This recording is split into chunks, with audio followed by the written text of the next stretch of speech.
യേശു വന്നത് സൗഖ്യം തരാനാണ്. അതിന് എത്ര വർഷം പഴക്കമുണ്ടെങ്കിലും കർത്താവ് എന്തോ തരും? സൗഖ്യം തരും. ദൈവം സൗഖ്യമാക്കുന്ന ദൈവമാണ്. പാപമോചനം ഉണ്ടെങ്കിൽ രോഗസൗഖ്യമുണ്ട്, അത്ഭുതങ്ങളുണ്ട്, അടയാളങ്ങളുണ്ട്. അതിന്നും തീർന്നു പോയിട്ടില്ല. നമ്മുടെ ഒരു പ്രശ്നം, ഞാൻ വളരെ കൃപയിലും ആശ്രയിച്ച് പറയട്ടെ, എന്തുമാത്രം അത്ഭുതങ്ങൾ നടന്നിരിക്കുന്നുണ്ടെന്നറിയാം. പക്ഷെ നമ്മളിത് ആരും രാവിലെ വൈകിട്ടും മാർക്കറ്റൈസ് ചെയ്യാറില്ല, ലൈവിൽ കൊണ്ടുവന്ന് പറയിപ്പിച്ച് ഭയങ്കര സംഭവമാക്കാറൊന്നുമില്ല. കാരണം ഇത് വളരെ കോമൺ ആയിട്ട് നടക്കുന്ന കാര്യമാണ്. എന്തുമാത്രം അത്ഭുതം! കർത്താവ് ഇന്നും സൗഖ്യമാക്കും ദൈവമാണ്. Hallelujah, hallelujah. വിശ്വാസമുണ്ടോ? സ്തോത്രം ചെയ്തേ. കർത്താവ് സൗഖ്യമാക്കും, കർത്താവ് സൗഖ്യമാക്കും. എൻ്റെ ഒരു ചെറിയ സാക്ഷ്യം പറയും. എനിക്ക് ഒത്തിരി സാക്ഷ്യങ്ങൾ ആ വിഷയമായിട്ട് ബന്ധപ്പെട്ട് പറയാനുണ്ട്. എന്നാലും ഒരു സാക്ഷ്യം, എൻ്റെ അപ്പ 2017 മരിച്ചു.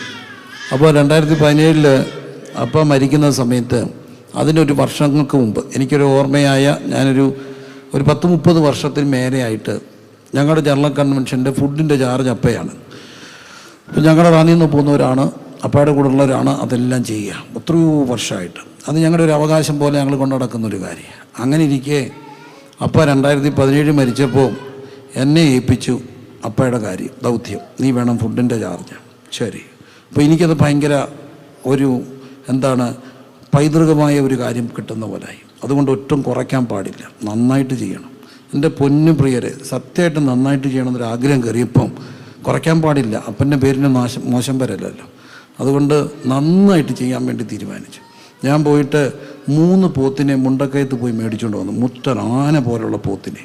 ഈ പോത്തിനെ ഞാൻ എൻ്റെ വീട്ടിലിട്ട് വെട്ടി നുറുക്കി ഇറച്ചിയാക്കി കൊണ്ട് കൊടുത്തു. എല്ലും കളഞ്ഞില്ല. എല്ലുകൊണ്ട് ഞങ്ങൾ കപ്പ ബിരിയാണി ഉണ്ടാക്കി. പിന്നെ കുടൽ കളയും ബോട്ടി ഫ്രൈ ഉണ്ടാക്കി. സൂപ്പർ സാധനം കേട്ടോ.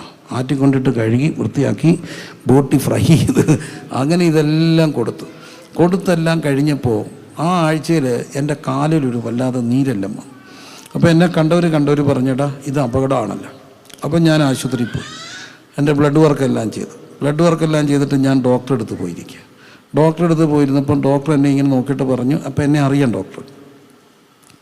അദ്ദേഹം എന്നോട് പറഞ്ഞു, മോനെ എനിക്ക് നിന്നെ ഇഷ്ടമാണ്, നീ നല്ല മിടുക്കനാണ്, നീ ജീവിച്ചിരിക്കേണ്ടത് നമ്മളോട് ആവശ്യമാണ്. പക്ഷേ നീ ഇത് വെച്ചിട്ട് ഈ റിപ്പോർട്ട് എന്നെ കാണിച്ചിട്ട് പറഞ്ഞു, 6 വർഷം കൊണ്ട് നീ ചത്തുപോകും, ഉറപ്പായിട്ടും ചത്തുപോകും. കാരണം അങ്ങനെയാണ് ഈ റിസൾട്ട്. 6 വർഷം മാക്സിമം.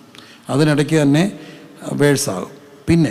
പക്ഷെ നീ ഒരു 40 വർഷം ജീവിക്കണമെന്ന് എനിക്ക് ആഗ്രഹമുണ്ട്. നല്ലവനല്ലേ, ജീവിക്കട്ടെ. പക്ഷേ ഒരു കാര്യം, നീ ഇന്ന കഴിക്കല്ലേ, ഇറച്ചി തിന്നല്ലേ, മീൻ തിന്നല്ലേ, മുട്ട തിന്നല്ലേ, പയറ് തിന്നല്ലേ, അത് കഴിക്കരുത്. പിന്നെ നിനക്ക് കഴിക്കാം, വെണ്ടയ്ക്ക, കോവയ്ക്ക, പാവയ്ക്ക, ഇങ്ങനെ കുറേ കാര്യം പറഞ്ഞു. എല്ലാം ഞാൻ കേട്ടു. മനസ്സിലായോ എന്ന് ചോദിച്ചു. മനസ്സിലായെന്ന് പറഞ്ഞു. 2 ആഴ്ച കഴിഞ്ഞ് ബ്ലഡ് റിപ്പീറ്റ് ചെയ്യണം എന്ന് പറഞ്ഞു. ശരിയെന്ന് പറഞ്ഞു. ഞാൻ അന്നേരം എൻ്റെ ഒരു ജീപ്പയിലാണ്. എനിക്കങ്ങ് സങ്കടം തോന്നി, കഴിക്കരുത്. ഞാൻ ആ ജീപ്പുമായിട്ട് ആ ഹോസ്പിറ്റലിൻ്റെ അവിടെ നിന്ന് വന്നൊരു ഒതുങ്ങിയ സ്ഥലത്ത് ഇട്ടിട്ട് തമ്പുരാനോട് പറഞ്ഞു, തമ്പുരാനെ 3 പോത്തിനെ വെട്ടി ഞാൻ കൊടുത്തു. ആ പോത്തിൻ്റെ കടം വീടണം ഞാൻ ഇനി 1 വർഷം കൺവെൻഷൻ പ്രസംഗിക്കണം. ഇവിടെ അവസ്ഥയത്. എന്നോടാ പറഞ്ഞ കഴിക്കരുന്ന്. അത് ശരിയോ തെറ്റോ? ഏതൊരു കാര്യത്തിന് ന്യായം വേണ്ടേ? അത് മോശമല്ലേ? ഞാൻ കർത്താവിനോട് പറഞ്ഞു, അത് ന്യായമായൊരു കാര്യം. നമ്മൾ ന്യായമൊക്കെ എല്ലാത്തിനും ഒരു ന്യായം വേണ്ടേ? എന്നോടാണ് പുള്ളി പറഞ്ഞത്, നീ എന്ത് ചെയ്യരുത്, കഴിക്കരുത്. എനിക്കതിനകത്ത് സങ്കടമുണ്ട്, പ്രതിഷേധമുണ്ട്, അമർഷമുണ്ട്. അതെല്ലാം ഞാൻ ദൈവത്തോട് രേഖപ്പെടുത്തി തിരിച്ചു വന്നു. 6 വർഷം കൊണ്ട് എന്ത് ചെയ്തു പോകും? ചത്തുപോകും. 2 ആഴ്ച കഴിഞ്ഞ് ബ്ലഡ് നോക്കുന്നതിൻ്റെ തലേ രാത്രി എനിക്കൊരു ചങ്കിടിപ്പുണ്ടായി. എനിക്ക് ചാകാൻ പേടിയില്ല, പക്ഷെ ജീവിക്കാൻ ഇഷ്ടമാണ്. എനിക്ക് ജീവിക്കാൻ ഇഷ്ടമാണ്. ജീവിതം മോശമാണോ? കർത്താവിനോടൊപ്പം ഇപ്പോൾ നടക്കുന്ന എന്ത് രസമുള്ള കാര്യമാണ്. ജീവിതം അങ്ങനെ മോശപ്പെട്ട കാര്യമാണെന്ന് തോന്നുന്നുണ്ടോ? ഇല്ല. പ്രയാസമൊക്കെ ഉണ്ടെങ്കിൽ പോലും ജീവിതം എന്തുള്ള കാര്യമാണ്? ഒരു സന്തോഷമൊക്കെ ഉള്ളതല്ലേ, കർത്താവിനോടൊപ്പം അല്ലേ. അപ്പോൾ ബ്ലഡ് വർക്ക് നോക്കുന്നതിൻ്റെ തലേ രാത്രി ഞാനിങ്ങനെ ആരോടും നമ്മുടെ പേടിയൊന്നും അറിയിക്കാതെ കിടന്ന് ഉറങ്ങി. എന്നാലും ഞാൻ കർത്താവിനോട് പറഞ്ഞു, പ്രതിഷേധമുണ്ട്, അമർഷമുണ്ട്. എന്നോടങ്ങനെ പറയരുത്, അത് മോശമല്ലേ കർത്താവേ? അത് എന്നോടങ്ങനെ പറയാവോ കർത്താവ്? ഇതൊക്കെ ഞാൻ വ്യക്തിപരമായിട്ട് കർത്താവിനോട് ചോദിച്ചു. ഞാൻ 4 മണിയായപ്പോൾ ഒരു സ്വപ്നം കണ്ടു. സ്വപ്നമാണെന്ന് ഞാൻ പറയത്തില്ല, അതിനപ്പുറത്തൊരു റിയാലിറ്റി പോലെ കാണുക. ബോംബെയിൽ ഒരു തങ്കച്ചായൻ എന്ന് പറഞ്ഞൊരു അപ്പച്ചനുണ്ട്. അപ്പച്ചൻ ഈ താടിയൊക്കെ വളർത്തി കല്യാണമൊന്നും കഴിക്കാതെ ജീവിക്കുന്ന ഒരു സന്യാസി പോലെ ജീവിക്കുന്ന ഒരു അപ്പച്ചനാണ്. രോഗികൾക്ക് വേണ്ടി ഇങ്ങനെ പ്രാർത്ഥിക്കും. ഒരു ചെറിയ വീട്ടിൽ കുടിലിൽ താമസിക്കുന്ന ഒരു അച്ഛന്. ഈ അപ്പച്ചനെ ഞാൻ ഒരിക്കൽ മുംബൈ വെച്ച് കണ്ടപ്പോൾ എന്നോട് പറഞ്ഞു, പ്രിൻസേ, എനിക്ക് നിന്നെ താല്പര്യമാണ്, ഞാൻ നിൻ്റെ പ്രസംഗം കേൾക്കാറുണ്ട്, ഞാൻ മോന് വേണ്ടി എന്നും പ്രാർത്ഥിക്കാറുണ്ട്, നിനക്ക് എന്ത് ആവശ്യമുണ്ടെങ്കിലും എന്നെ വിളിക്കണം എന്ന് പറഞ്ഞു. അപ്പം ഞാൻ ഇടയ്ക്കിടയ്ക്ക് ഈ അപ്പച്ചനെ വിളിക്കുകയും പ്രാർത്ഥിക്കുകയൊക്കെ ചെയ്യും. ഞാൻ 4 മണിയായപ്പം കാണുകയാണ് ഈ അപ്പച്ചൻ എൻ്റെ അടുക്ക വന്നു, എൻ്റെ കട്ടിലിൻ്റെ അടുത്തിരിക്കുന്നു, ഒരു സ്റ്റൂൾ എടുത്തിരുന്നിട്ട് ഒരു കുപ്പി എണ്ണ എടുത്ത് പ്രാർത്ഥിച്ച് എൻ്റെ ഉച്ച മുതൽ ഉള്ളംകാല് വരെ പുരട്ടി. എന്ന് പറഞ്ഞ് മക്കൾ പേടിക്കേണ്ട, ഏട്ടാ ധൈര്യമായിട്ട് പോക്കും, അപ്പച്ചൻ ഇവിടെ ഉണ്ട്. ഞാൻ അനുഭവിക്കുകയാണ്, പുള്ളി എൻ്റെ ദേഹത്തെല്ലാം തോടുന്നത്. ഇത് ഒരു അനുഭവമാണ് കേട്ടോ, ഉപദേശമല്ല. ഏതായാലും അത് കഴിഞ്ഞ് ഞാൻ ഉണർന്നപ്പോൾ എനിക്ക് മനസ്സിലായി തങ്കച്ച, അത് ഞാൻ ശരിക്കും ഓർക്കുകയാണ്. അപ്പം ഞാൻ ബ്ലഡ് കൊടുക്കാൻ വേണ്ടി അവിടെ ചെന്നിട്ട് ആ പഠിക്കുന്ന അപ്പച്ചനെ വിളിച്ചു. അപ്പച്ചോ, പ്രിൻസാണ്. ആണോ? 4 മണിക്ക് ഞാൻ നിൻ്റെ മുറി വന്ന് നിനക്ക് വേണ്ടി പ്രാർത്ഥിച്ചായിരുന്നു പറഞ്ഞു. 4 മണിക്ക് നിൻ്റെ മുറി വന്ന് ഞാൻ നിനക്ക് വേണ്ടി എന്ത് ചെയ്തു? പ്രാർത്ഥിച്ചു. അത് എന്തോ പുള്ളി എന്നോട് പറഞ്ഞ മറുപടിയാണ്. പുള്ളി ചിലപ്പോൾ ഉണർന്ന് പ്രാർത്ഥിച്ചായിരിക്കാം. ഏതായാലും ബ്ലഡ് നോക്കി കഴിഞ്ഞപ്പോൾ ഡോക്ടർ എന്നോട് പറഞ്ഞു, ഞാൻ ചോദിച്ചു എന്തോ ചെയ്യണം? കഴിക്കാം, പക്ഷേ കഴിക്കാൻ വേണ്ടി ജീവിക്കരുത്, ജീവിക്കാൻ വേണ്ടി എന്ത് ചെയ്യണം? കഴിക്കണം. ഞാനൊരു കാര്യം പറയാം, എൻ്റെ കർത്താവ് ഇന്നും സൗഖ്യമാക്കുന്ന കർത്താവ്. എത്ര വർഷം പഴക്കമുണ്ടെങ്കിലും അടിപ്പിണരുകളാൽ സൗഖ്യമുണ്ട്, അടിപ്പിണരുകളാൽ സൗഖ്യമുണ്ട്. ഞങ്ങളുടെ നാട്ടിലെ ഒരു സഹോദരി ക്യാൻസർ വന്ന് മരിക്കുമ്പോൾ തലേ രാത്രി അവർ മരിക്കുമെന്ന് ഉറപ്പായപ്പം ആ സഹോദരി അമ്മയെ വിളിച്ച് പറഞ്ഞു, എനിക്കിനി അധികം മണിക്കൂറില്ല, ഞാൻ മരിക്കുക. പക്ഷേ എൻ്റെ ബോഡി വെച്ചിട്ട് അമ്മ ധൈര്യമായിട്ട് പറയണം, എൻ്റെ മകൾ മരിച്ചു, പക്ഷേ എൻ്റെ കർത്താവ് ഇന്നും സൗഖ്യദായകനായി ഉയരത്തിലുണ്ട്. ഒരാൾ മരിച്ചത് കൊണ്ട് യേശു സൗഖ്യദായകനല്ലെന്ന് അർത്ഥമല്ല. കർത്താവ് ഇന്നും സൗഖ്യമാക്കുന്ന കർത്താവാണ്. ആണ്ടുകൾ പഴക്കമുള്ള പ്രശ്നങ്ങൾക്ക് പരിഹാരം വരുത്തുവാൻ കഴിവുള്ള ഒരിടമുണ്ട്, അത് നമ്മുടെ ക്രിസ്തു സന്നിധിയാണ്.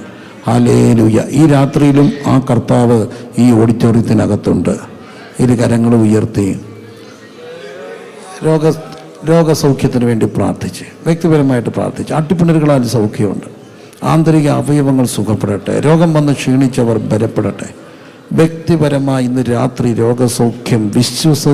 രോഗസൗഖ്യം മക്കളുടെ അവകാശമാണ്.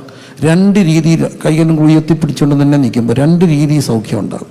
1 സഡൻ ഹീലിംഗ്, 2 രോഗശാന്തി. കർത്താവ് ചിലപ്പം പറയും, ആ രോഗം അവിടെ ഇരിക്കട്ടെ, പക്ഷേ എൻ്റെ കൃപ നിനക്ക് മതി, എൻ്റെ ശക്തി ബലഹീനതയെ തികഞ്ഞു വരും. ആ രോഗം നിന്നെ തൊടാതെ ദൈവം കാക്കും. ആ രോഗത്തിൻ്റെ മീതെ ചവിട്ടി നടക്കാനുള്ള കൃപ തരും. 1 സഡൻ ഹീലിംഗ്, അല്ലെങ്കിൽ രോഗശാന്തി. 2 എൻ്റെ യേശു യഹോവ റാഫ, അവൻ്റെ അടിപ്പിണരുകളാൽ സൗഖ്യമുണ്ട്. നാം പാപം സംബന്ധിച്ച് മരിച്ച് നീതിക്ക് ജീവിക്കേണ്ടതിന് നമ്മുടെ പാപങ്ങളെ വഹിച്ചുകൊണ്ട് ക്രൂശിന്മേൽ കയറി അടിപ്പിണരുകളാൽ സൗഖ്യം തരാമെന്ന് പറഞ്ഞ കർത്താവ് ഈ രാത്രി എഴുന്നള്ളി ഈ ബൈബിൾ ക്ലാസ്സിനകത്ത് വന്നിട്ടുണ്ട്. കേവലം വചനം കേൾക്കുകയല്ല, വചനത്തിൻ്റെ ജീവൻ ശക്തി യേശുവിൻ്റെ നാമത്തിൽ വ്യാപരിക്കട്ടെ, യേശു കർത്താവിൻ്റെ നാമത്തിൽ വ്യാപരിക്കട്ടെ. ഇത് പറഞ്ഞുകൊണ്ടിരിക്കുമ്പോൾ തന്നെ വ്യക്തികളുടെ മേൽ രോഗസൗഖ്യം വ്യാപരിക്കട്ടെ, രോഗസൗഖ്യം വ്യാപരിക്കട്ടെ, രോഗസൗഖ്യം വ്യാപരിക്കട്ടെ, രോഗസൗഖ്യം വ്യാപരിക്കട്ടെ. അർഖന റിബ ലഗ ധന ഹന്ധന ഷാദാന ഹത്തിനിയ. തൻ്റെ പാദപീഠം എൻ്റെ വൈദ്യശാല, അതിലുണ്ട് അനേകം ഔഷധങ്ങൾ രോഗശാന്തിക്കായി. തൻ്റെ പാദപീഠം എൻ്റെ വൈദ്യശാല, അതിലുണ്ട് അനേകം ഔഷധങ്ങൾ. വിശ്വാസത്താൽ പറഞ്ഞ് യഹോവ റാഫ, യഹോവ റാഫ. ഹല്ലേലൂയ, നാം പാപം സംബന്ധിച്ച് മരിച്ച് നീതിക്ക് ജീവിക്കണം. നമ്മുടെ പാപങ്ങളെ വഹിച്ചുകൊണ്ട് ക്രൂശിന്മേൽ കയറി അടിപ്പിണരുകളാൽ സൗഖ്യം, അടിപ്പിണരുകളാൽ സൗഖ്യം. അവൻ നിന്റെ യൗവനം കഴുകനെ പോലെ പുതുക്കി വരത്തക്കവണ്ണം വായിക്ക് നന്മ കൊണ്ട് തൃപ്തി വരുത്തുന്ന ദൈവം. യൗവനക്കാർ ക്ഷീണിച്ചു പോകും, ബാല്യക്കാർ ഇടവി വീഴും, എങ്കിലും യഹോവയെ കാത്തിരിക്കുന്നവർ ശക്തിയെ പുതുക്കും.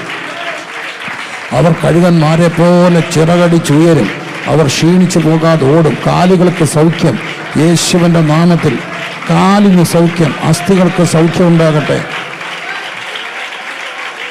നീ എൻ്റെ കാലുകളെ മാൻ പേടക്കാലാക്കും, അങ്ങൻ്റെ കാലുകളെ മാൻ പേടക്കാലാക്കും.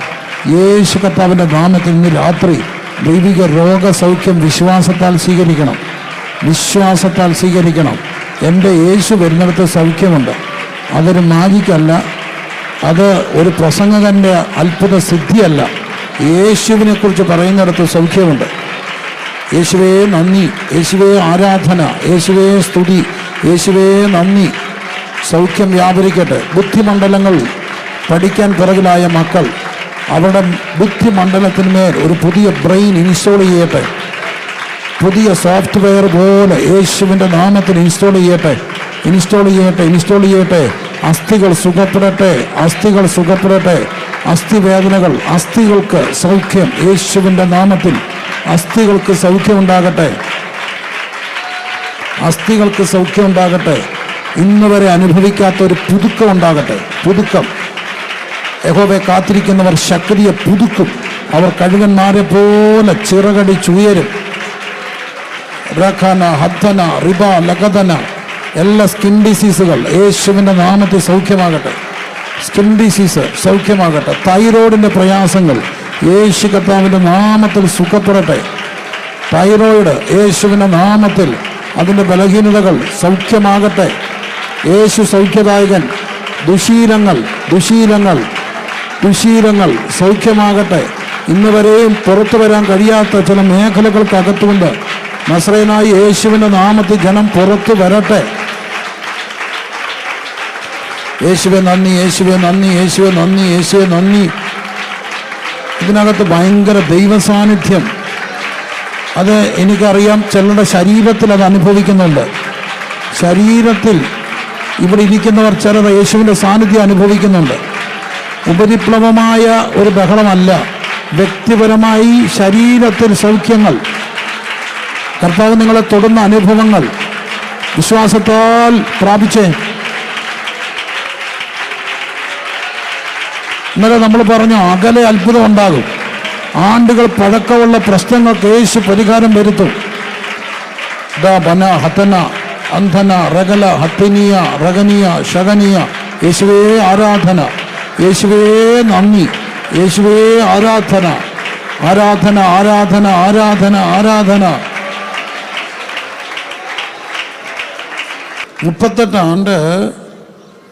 38 ആണ്ട് കിടന്ന മനുഷ്യനെ യേശു കർത്താവ് എന്ത് ചെയ്തു? സുഖപ്പെടുത്തി. പൗരുഷ്യൻ്റെ ഈ ശുശ്രൂഷകൾ എളിവനായി ഞങ്ങൾ കോവിഡിൻ്റെ സമയത്താണ് ചെല്ലുക. ഒത്തിരി അത്ഭുതങ്ങൾ കർത്താവ് നടന്നിട്ടുണ്ട്. എടുത്തുകൊണ്ട് വന്ന ഒരു സഹോദരി ഇന്ന് സ്റ്റെപ്പുകൾ കയറി ബുള്ളറ്റൊക്കെ ഓടിച്ച് എറണാകുളത്തോട് നടപ്പുണ്ട്. വലിയ അത്ഭുതമൊന്നും നടന്നില്ല, ഗ്രാജുവലായിട്ട് അതങ്ങ് നടക്കുകയാണ്. കർത്താവിൻ്റെ വചനം പറയുന്നിടത്തെല്ലാം സൗഖ്യമുണ്ട്. പക്ഷേ എൻ്റെ മനസ്സിൽ വലിയ സന്തോഷം ഉണ്ടായൊരു അനുഭവമുണ്ട്. അച്ചായന് റിട്ടയർഡ് ഒരു ഗവൺമെൻറ് ഉദ്യോഗസ്ഥൻ. അദ്ദേഹം പൗരുഷന് വന്ന സാക്ഷ്യം പറഞ്ഞു. അദ്ദേഹത്തിൻ്റെ കോവിഡ് മൂർച്ഛിച്ച്, അന്ന് ആ കോവിഡിൻ്റെ പീക്ക് ടൈമാണ്, ഭയങ്കര പീക്ക് ടൈം. അദ്ദേഹം തിരുവല്ലയിലുള്ള ഒരു ഹോസ്പിറ്റലിൽ വെൻറ്റിലേറ്ററിലാണ്. ഭയങ്കര സീരിയസ് ആണ്. അദ്ദേഹം മരിച്ചു എന്നുള്ള വാർത്തകൾ അറിഞ്ഞുകൊണ്ടിരിക്കുക. ഒരു മിസ്റ്റേക്കൽ എക്സ്പീരിയൻസ് പോലെ. അപ്പോൾ ഞങ്ങൾ അന്നേരം ഇങ്ങനെ പ്രാർത്ഥിച്ചുകൊണ്ടിരിക്കുമ്പോൾ ഫോണിലൂടെയും അല്ലാതെയും ഒക്കെ പ്രാർത്ഥന ആവശ്യങ്ങൾ വരും. അവർക്ക് വേണ്ടി പ്രാർത്ഥിക്കും. ഇത് ലൈവ് ശുശ്രൂഷകൾ നടക്കുകയാണ്. അപ്പോൾ അങ്ങനെ നടക്കുന്ന സമയത്ത് ഞങ്ങൾ മുഴങ്കാലി ഇരുന്ന് പ്രാർത്ഥിക്കുകയാണ്. ഇവർ റിക്വസ്റ്റുകൾ വരും, അതിനുവേണ്ടി പ്രാർത്ഥിച്ചുകൊണ്ടിരിക്കും. അപ്പോൾ ഈ ശുശ്രൂഷ നടക്കുമ്പോൾ ഇദ്ദേഹം സീരിയസ് ആണെന്നുള്ള വാർത്തകൾ അറിയിക്കുന്നു, പ്രാർത്ഥിക്കുന്നു. അദ്ദേഹത്തിൻ്റെ അവസ്ഥ ഭയങ്കര സീരിയസ് ആയി. അദ്ദേഹം വന്ന് സാക്ഷ്യം പറഞ്ഞാണ്. അദ്ദേഹത്തിൻ്റെ അവസ്ഥ ഭയങ്കര സീരിയസ് ആയിട്ട് അദ്ദേഹം മനസ്സിലായി മരിക്കുകയാണ്. അപ്പോൾ ഈ ഇദ്ദേഹം മരിച്ചു എന്നുള്ള വാർത്തകൾ പോലൊക്കെ വരുന്നു, ഭയങ്കര സീരിയസ് ആകുന്നു. ആ സമയത്ത് അദ്ദേഹത്തിനൊരു എക്സ്പീരിയൻസ് ഉണ്ടായി. അദ്ദേഹം മരിച്ചു. അദ്ദേഹം കാണുകയാണ് അദ്ദേഹം മരിച്ചു. ആ മനുഷ്യൻ മരിച്ച് ബോഡിക്ക് പുറത്ത് വന്നു. പുള്ളി കാണുന്ന ഒരു കാര്യം, പുള്ളിയുടെ പെട്ടി, ശവദേഹം വഹിക്കുന്ന പെട്ടി, മൃതദേഹം എടുത്ത് പെട്ടിയിലൊക്കെ ആക്കി ഒരുക്കി പുള്ളി കാണുകയാണ്. ഒരു ആംബുലൻസ് വെച്ചുകൊണ്ട് വീട്ടിലോട്ട് കൊണ്ടുപോകാം. പുള്ളി കാണുക. പുള്ളി അപ്പോഴത്തേന് പുള്ളിക്ക് സീരിയസ് ആണെന്നുള്ള വാർത്തകളാണ് വരുന്നത്. അദ്ദേഹത്തെ ആംബുലൻസിലെടുത്തുകൊണ്ട് മൃതദേഹമായിട്ട് വീട്ടിലേക്ക് കൊണ്ടുവന്നു. എന്നിട്ട് പുള്ളി കാണുകയാണ് വീടിൻ്റെ പടിക്കൽ അവിടെ ചെന്നിട്ട് ഈ മൃതദേഹം ആംബുലൻസിൽ നിന്ന് ഇറക്കിയിട്ട് വീട്ടിലോട്ട് ഇങ്ങനെ ചുമന്നുകൊണ്ട് പാട്ടും പാടി കൊണ്ടുപോകുക. എടുത്തുകൊണ്ട് ഈ പ്രൊസഷൻ പോലെ വീട്ടിലോട്ട് പോകുമ്പോൾ പുള്ളി കാണുന്ന കാഴ്ച, കുറേ ഉപദേശിമാർ മുട്ടുകുത്തി ഈ പ്രൊസഷനെ, ഈ വിലാപയാത്രയെ ബ്ലോക്ക് ചെയ്തു. എന്ത് ചെയ്താൽ കയറ്റിവിടത്തില്ല. അപ്പോൾ ഈ എടുത്തുകൊണ്ട് വരുന്നവർ അവിടെ നിന്നു. പുള്ളി വന്ന് സാക്ഷ്യം പറഞ്ഞ കാര്യം, എടുത്തുകൊണ്ട് വന്നവർ അവിടെ നിന്നു. കാരണം ഈ മുട്ട് കുത്തി ഇന്നവരെ കയറ്റിവിടുന്നില്ല. അപ്പോൾ പുള്ളിക്കാരൻ പറഞ്ഞ് അതിനകത്തുനിന്ന് ഒരു ഉപദേശി ചാടി എഴുന്നേറ്റ് ഒരു സിസർ കട്ടടിച്ചു. ഒരൊറ്റ തൊഴി പെട്ടിക്കെട്ട്, പെട്ടി മറിഞ്ഞ് താഴെ വീണു. പിട്ടോന്ന് വീണപ്പം പുള്ളി അങ്ങ് ജീവിച്ചു. ഇപ്പം ജീവനോടിരിപ്പുണ്ട് ഇപ്പോഴും. അപ്പോൾ എനിക്കൊരു കൗതുകം തോന്നി. ഞാൻ അച്ഛൻ്റെ ചെവി ചോദിച്ചു, ഏത് ഉപദേശിയാണ് അടിച്ചെന്ന് ചോദിച്ചു. എൻ്റെ ഉപദേശി പ്രിൻസിപ്പാൾ മുണ്ടൊക്കെ മടക്കി കുത്തി ചാടി ഒരൊറ്റ അടിയായിരുന്നു പറഞ്ഞു. അപ്പോൾ എനിക്കൊരു കാര്യം പിടികിട്ടി, നമ്മൾ എവിടെങ്കിലും മുട്ടക്കുത്തിയിട്ട് പ്രാർത്ഥിച്ചാൽ കർത്താവ് അങ്ങ് ദൂരെ അത്ഭുതങ്ങൾ ചെയ്യും. ഇന്നും ദൈവം സൗഖ്യമാക്കും ദൈവമാണ്. അദ്ദേഹം വന്നത് പരസ്യമായി സാക്ഷ്യം പറഞ്ഞു. ഗവൺമെൻറ് റിട്ടയർഡ് ഉദ്യോഗസ്ഥനാണ്. അന്ന് തൊട്ട് ആ കുടുംബമായിട്ട് നല്ലൊരു ഹൃദ്യമായ ബന്ധമുണ്ട്. ഞാൻ പറയുന്നതിൻ്റെ താല്പര്യം, എൻ്റെ യേശു സൗഖ്യമാക്കുന്ന കർത്താവാണ്. തൻ്റെ പാദപീഠം എൻ്റെ വൈദ്യശാല, അതിലുണ്ടനേകം ഔഷധങ്ങൾ രോഗശാന്തിക്കായി. വിശ്വസിക്കുന്നവരെല്ലാം കരങ്ങൾ ഉയർത്തി സ്തോത്രം ചെയ്തേ. അങ്ങനെ അവിടെ നാം കാണുകയാണ്, ആ കർത്താവ് 38 ആണ്ട് കുളക്കവേ കിടന്ന മനുഷ്യനെ എന്ത് ചെയ്തു? സുഖപ്പെടുത്തി. Hallelujah, hallelujah. 6-ാം അധ്യായത്തിലേക്ക് നമുക്ക് വരാം. 5-ാം അധ്യായത്തിൽ ആണ്ടുകൾ പഴക്കമുള്ള പ്രശ്നങ്ങൾക്ക് കർത്താവ് പരിഹാരം വരുത്തുകയാണ്. 6-ാം അധ്യായത്തിലേക്ക് വരുമ്പോൾ വലിയൊരു പുരുഷാരം കർത്താവിൻ്റെ അടുക്കൽ വരികയാണ്. അപ്പോൾ ഫിലിപ്പോസിനോട് കർത്താവ് ചോദിച്ചു, ഇവർക്ക് കഴിക്കാൻ കൊടുക്കണ്ടെന്ന് ചോദിച്ചു. പരീക്ഷിക്കാനാണ് ചോദിച്ചത്. അപ്പോൾ ഫിലിപ്പോസ് കണക്ക് കൂട്ടിയിട്ട് പറഞ്ഞു, അല്പാൽപ്പം കൊടുക്കേണ്ടതിന് 200 അപ്പത്തിന് എന്ത് ചെയ്തേയില്ല, 200 പണത്തിന് അപ്പം മതിയാകില്ല. കുറച്ച് പേർക്ക് എന്ന് പറഞ്ഞാൽ സമർത്ഥമായിട്ടൊന്നും കൊടുക്കാനില്ല. അല്പാൽപ്പം, നമ്മുടെ ഭാഷയിൽ പറഞ്ഞാൽ ഒരു ബന്നും കാപ്പിയോ ഒരു സ്നാക്സും ഒരു എന്തെങ്കിലും ഒരു ഡ്രിങ്ക്സൊക്കെ കൊടുത്ത് വിടണമെങ്കിൽ പോലും 200 പണത്തിന് മതിയാകത്തില്ല. എന്നിട്ട് അവൻ പറഞ്ഞു, ഇവിടെ ആരുണ്ട്? ഒരു ബാലകനുണ്ട്, അവൻ്റെ കയ്യിൽ എന്തുണ്ട്? 5 അപ്പവും 2 മീനുമുണ്ട്. എങ്കിലും ഇത്ര പേർക്ക് ഒന്നും ഇല്ലല്ലോ എന്ന് പറഞ്ഞു. അപ്പോൾ യേശു കർത്താവ് പറഞ്ഞ ഒരു മറുപടിയുണ്ട്. ജനത്തെ ഇരുത്താൻ പറഞ്ഞു. അവിടെ പുല്ലുണ്ടായിരുന്നു. 5000 പേരെ എന്ത് ചെയ്തു? ഇരുത്തി. ഈ ഇരുത്താൻ തുടങ്ങിയപ്പോൾ അത് മറ്റൊരു സ്ഥലത്ത് നാം കാണുന്ന 50 വീതം ഇരുത്തിയെന്നാണ്, ലൈനായിട്ട് ഇരുത്തി. ഇരുത്താൻ തുടങ്ങിയപ്പോൾ ഞങ്ങളുടെ റാന്നിയിലുള്ള അച്ചായൻ പറഞ്ഞു, നിങ്ങളുടെ ഇവിടെ അല്ല, റാന്നിയിലെ അച്ചായൻ പറഞ്ഞു, ഇന്ന് വരെ ഒരു മനുഷ്യൻ്റെ മുമ്പിലും ഞാൻ ഇരുന്നിട്ടില്ല. എന്നെ അങ്ങനെ ഇരുത്താൻ ആരും നോക്കണ്ട. പക്ഷെ ഒരു കഴിവുണ്ട്, കർത്താവിൻ്റെ പന്തിയിൽ നിന്ന് കഴിക്കണമെങ്കിൽ കർത്താവ് പറയുന്നിടത്ത് എന്ത് ചെയ്യണം? ഇരിക്കണം. ഇരിക്കാൻ തയ്യാറാകുന്നവർക്കേ കൊടുക്കത്തുള്ളൂ കർത്താവ്. നമ്മൾ ഈ ധൃതിയൊന്നും വെക്കരുത്. ഇരിക്കണ്ടേ? ഇരിക്കണം. കർത്താവ് പറഞ്ഞു, ഇരുത്താൻ പറഞ്ഞു. ഇരുത്തി. 5 അപ്പവും 2 മീനും എടുത്തു. എനിക്കത് ഭയങ്കര ഇഷ്ടമുള്ളൊരു ഭാഗമാണ്. ഇതെൻ്റെ ധ്യാനമാണ്, കമൻട്രി അല്ല. ഈ 5 അപ്പം എടുത്ത് മേളിലോട്ട് നോക്കിയിട്ട് കർത്താവ് വാഴ്ത്തിയിട്ട് നുറുക്കി. ഈ വാഴ്വുകൾ എല്ലാവർക്കും സന്തോഷമാണ്. നമ്മൾ ഈ ഉയർത്തി വാഴ്ത്തുന്ന നമുക്ക് ഭയങ്കര ഇഷ്ടമാണ്. മനുഷ്യനങ്ങ് പൊക്കല്ലേ. നമ്മുടെ പിള്ളേരുടെ ഭാഷ പറഞ്ഞാൽ തള്ളി എന്തോ തള്ളൊക്കെ തള്ളുന്നേ. ശ്രേഷ്ഠദാസൻ,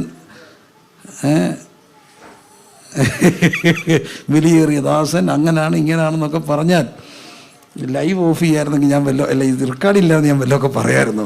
എന്തെല്ലാം ഓരോരുത്തർ പറയുന്ന അബദ്ധമായി പോകുന്നുണ്ട്.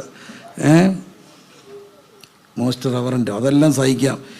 ഈയിടയ്ക്കൊരു ചേച്ചി പ്രസംഗിച്ചപ്പം ഇൻട്രൊഡ്യൂസ് ചെയ്തത് നമ്മുടെ പ്രിയപ്പെട്ട സഹോദരിയുടെ ഭർത്താവായി മഹത്തായ സേവനം അനുഷ്ഠിക്കുന്ന പ്രിയപ്പെട്ട ആള്. ഭാര്യ പ്രസംഗിക്കാൻ വന്നപ്പം ഭർത്താവിനെ ഇൻട്രൊഡ്യൂസ് ചെയ്താണ് ഉപദേശി പ്രാസമൊപ്പിച്ച് പറഞ്ഞത്.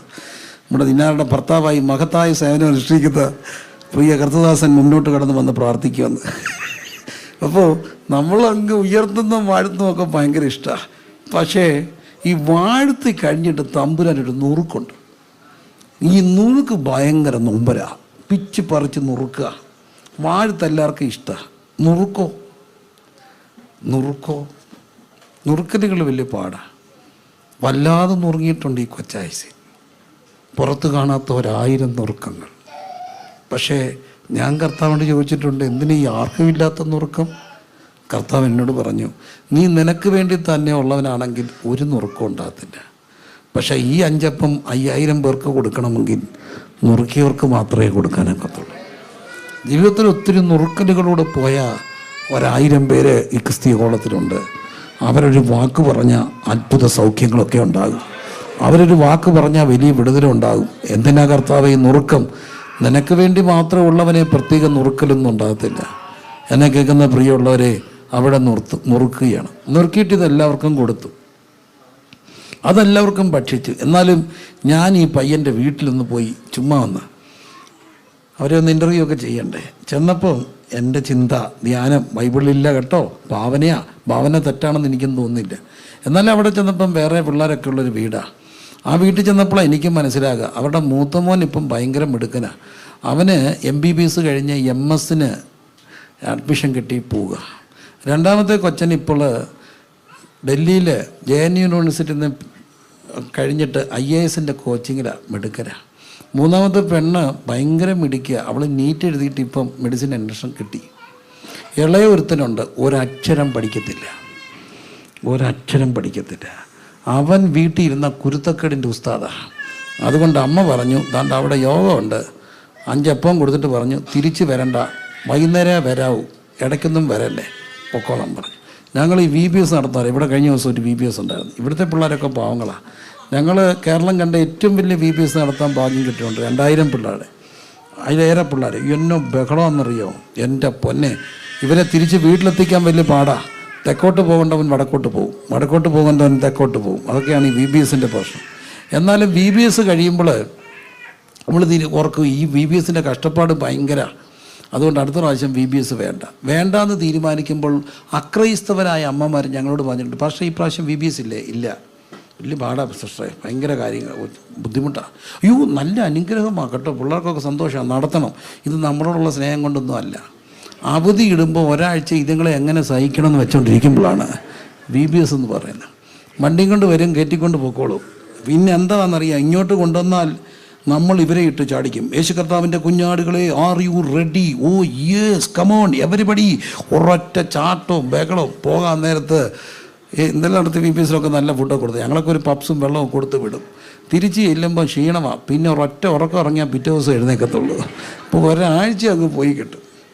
അതിനാണ് പലപ്പോഴും എവിടെ വിടുക, VBSന് വിടുക. മിക്കവാറും ഇങ്ങനൊരു സംഭവമാണ് ഇവനെ വേറെ നിവൃത്തിയില്ലാത്തതിന് 5 അപ്പം കൊടുത്തിട്ട് അവൻ തിമ്മനാ, നല്ലപോലെ കഴിക്കും. അല്ല 5 അപ്പം കഴിക്കുമോ?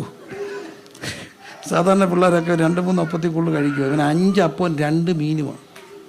കാരണം അവൻ നല്ലപോലെ കഴിക്കും, നല്ല ആയമുള്ള ഇറക്കരാണ്. അതുകൊണ്ട് അമ്മ പറഞ്ഞു അവിടെ പോയി ഇരുന്നോളാൻ പറഞ്ഞു. ആർക്കും വലിയ പ്രയോജനമൊന്നും അവനെ കൊണ്ട് തോന്നി കാണത്തില്ല. പക്ഷെ കർത്താവിന് ഈ വീട്ടിലൊത്തിരി പേരും തള്ളപ്പെട്ടവരാണ്. മിടുക്കർക്കൊക്കെ ഭയങ്കര ബുദ്ധിമുട്ടാണ്. പക്ഷെ ചിലരെങ്കിലും ഒക്കെ വീട്ടിൽ തള്ളപ്പെടും, വീട്ടിലൊറ്റപ്പെടും. വലിയ മിടുക്കരൊന്നുമല്ല. പക്ഷെ പിൻപനെ മുൻപനാക്കാൻ തമ്പുരാനൊരു പദ്ധതിയുണ്ട്. അവനെ കർത്താവ് കൊണ്ടുവന്ന് അങ്ങ് പൊലിപ്പിച്ചു. ഇന്ന് എൻ്റെ ഭാഷ പറഞ്ഞാൽ അവൻ 5000 പേരുള്ള സഭയുടെ പാസ്റ്റർ. അവൻ്റെ അമ്മ അറിയപ്പെടുന്നത് ഈ പാസ്റ്ററുടെ അമ്മയെന്നാണ്. ഡോക്ടറും എൻജിനീയറും എല്ലാം അറിയപ്പെടുന്നത് ഇവരുടെ സഹോദരങ്ങളെന്നാണ്. എൻ്റെ കർത്താവിനൊരു പ്രത്യേകതയുണ്ട്. ഏറ്റവും ഒടുവിലായിട്ടൊക്കെ നിന്നവനെ ഇങ്ങനെ ഉയർത്തി വാഴ്ത്തി കൊണ്ടിരുന്നൊരു കർത്താവുണ്ട്. 5 അപ്പം കൊണ്ട് 5000 പോഷിപ്പിക്കുക. മറ്റൊരു മാന ഇവിടെ കാണാൻ കഴിയും. കയ്യിലുള്ളത് ചെറുതാ, ആവശ്യം വലുതാ, എന്തോ ചെയ്യും. 5 അപ്പം കൊണ്ട് എങ്ങനെ ഇവരെ പോഷിപ്പിക്കും? പക്ഷേ എണ്ണത്തെ വർദ്ധിപ്പിക്കാൻ കഴിയുന്ന കർത്താവുണ്ട്. കയ്യിലുള്ളതൊക്കെ ചെറുതാണെങ്കിലും അത്ഭുതം ചെയ്യാൻ കർത്താവിന് കഴിയും. എൻ്റെ കർത്താവിന് എണ്ണത്തിൻ്റെ മേൽ അധികാരമുള്ളൊരു കർത്താവാണ്. ഇരു കരങ്ങൾ ഉയർത്തി ഒന്ന് സ്തുതിച്ചേ. ഇന്നും എൻ്റെ കർത്താവ് അത്ഭുതം ചെയ്യും. ഹല്ലേലൂയ. ഇങ്ങനെയുള്ള എത്രയോ മക്കളെ അത്ഭുതകരമായി അവരുടെ ഭാവിയെ അനുഗ്രഹിച്ച കർത്താവുണ്ട്. അവരൊരു കാര്യം ചെയ്തു, ഈ കുഞ്ഞിനെ ആരുടെ കൈ കൊണ്ട് കൊടുത്തു? യേശു കർത്താവിൻ്റെ കൈയിൽ കൊണ്ട് കൊടുത്താൽ അവനെ ഉയർത്തി വാഴ്ത്തുന്ന ഒരു കർത്താവുണ്ട്. Hallelujah, hallelujah, hallelujah. തള്ളപ്പെട്ടതിനെ മൂലക്കല്ലാക്കുന്ന ഒരു കർത്താവുണ്ട്.